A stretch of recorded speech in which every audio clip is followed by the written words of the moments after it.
Most people believe they control their emotions, but in reality, emotions control them. They react, they explode, they regret and call it being human. But to be human is not just to react. It's to observe, to see what's happening inside you, to understand it, and to choose how to respond. In this video, we will dive deep into the nature of stress, where it comes from, how it controls your emotions, and how understanding it can give you full control of your mind. Everyone knows that a human being is more than just an animal.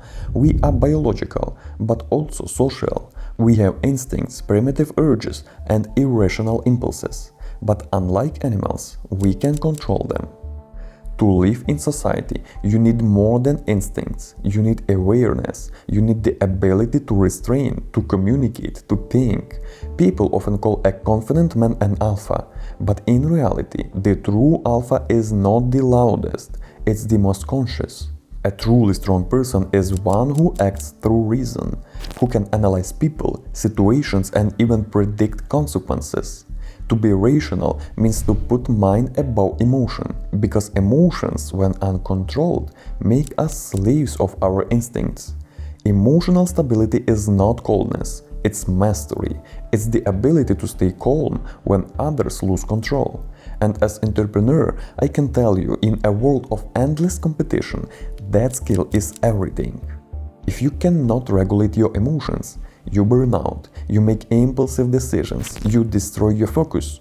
That's why emotional control is not luxury, it's survival. Humans of the past were driven mostly by instinct. Their only goal was survival. Every system in the body, heart, muscles, hormones, existed for that single purpose.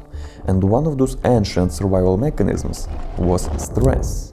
Stress is not a flaw, it's an evolutionary alarm system. It tells your body, danger is near, act now.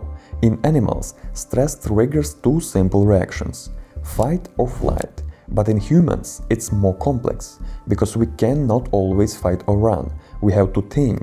That's why when you are insulted by your boss, you can't just punch him. So instead, the emotion gets suppressed. And if it's not released properly, it turns into chronic stress. That's the paradox of being human. Our ability to think creates both civilization and suffering. We live in a social world, not a jungle. Our survival depends on communication, not aggression. But that also means our stress has nowhere to go. It stays inside our minds. Modern psychology calls this psychosomatic tension. But long before that, researchers like Walter Cannon and Hans Selye discovered how the body reacts to pressure. The heart races, adrenaline spikes, energy floods your system. It's the same whether you face a wild animal or public speaking. Hans Selye, in The Stress of Life, wrote, regardless of the cause, heat, fear, anger or sorrow, the body's physical response is the same. And that's what fascinates me, because modern stress management books often miss the point.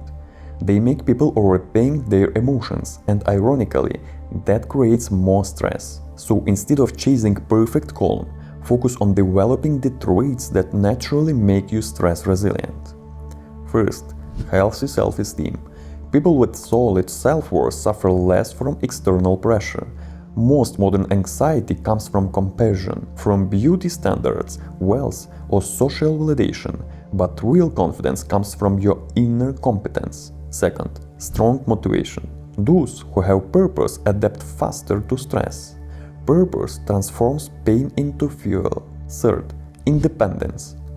Those who rely on themselves mentally and emotionally are far less shaken by uncertainty. That's why people who faced hardship early in life often grow more stable later on. The more storms you face, the calmer you become in the next one. So if you want to build resilience, go where it scares you. Call that person, face the challenge, speak your truth. Every time you do, your nervous system learns, I have been here before, and I survived. Avoiding fear keeps you weak. Facing it builds neural armor. Growth never happens in comfort. It happens when you tremble and act anyway. Don't let the opinions of others dictate your progress. Every step of self-development you take for yourself. Experience is worth more than approval. And finally, your thoughts. They shape your inner chemistry. Negative thinking drains the mind, weakens the body, and turns stress into illness. Your environment, the music you hear, the people you meet is constantly programming your brain. Listen to chaos and you become chaotic. Feed your mind strength and it reflects in your body. That's not a spiritual nonsense, that's neuroscience. Your brain is a universe of neurons, each one connecting through electrical impulses, creating programs that define your habits. Every thought, every action strengthens or weakens these connections. When you walk into a dark room for the first time, you search for the light switch. The second time, faster. The third, automatic. That's how neural pathways are built. Now imagine what happens when you scroll your phone every time you're bored.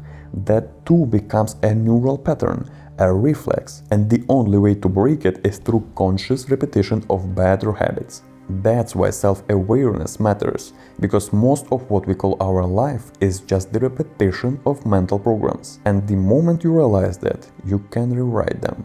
That's all I wanted to share today. If this video resonated with you, drop your thoughts in the comments and suggest a topic for the next one. Be patient with yourself, keep learning, and remember, the strongest mind is not the one without emotion, but the one that knows how to comment it. Until next time, stay aware.